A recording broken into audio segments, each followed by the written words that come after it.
I think that one of partition's most important and most toxic legacies has been the assumption that nationality is natural and that the physical separation of national communities is a viable way to a functional global order.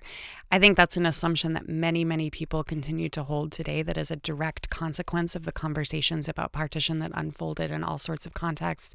It's the reason that we can see the idea of partition being applied to such radically disparate geopolitical situations, both historically and in the current period. And I think it's been, frankly, a toxic legacy that we need to recognize, investigate, and acknowledge as an experiment in imperial control and not an expression of national liberation. And I would add to that partitions, and as they were exercised immediately after the post-war world, created very fragile democracies. And part of what we see today is that in these imperfect democracies, and now I'm thinking both about India and about Israel, democracy was holding, but now these institutions are challenged.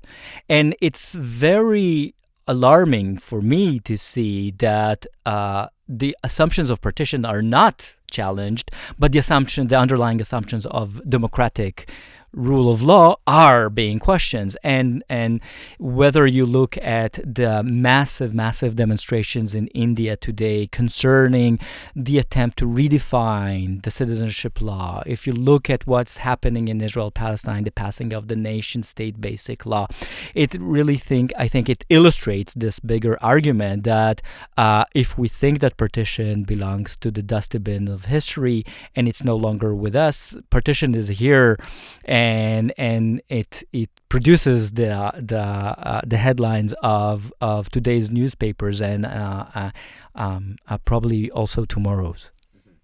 And maybe it's worth adding that tracing the history of something that many people, as you said, consider to not have a history tells us something else, which is that it's neither inevitable nor irreversible, right?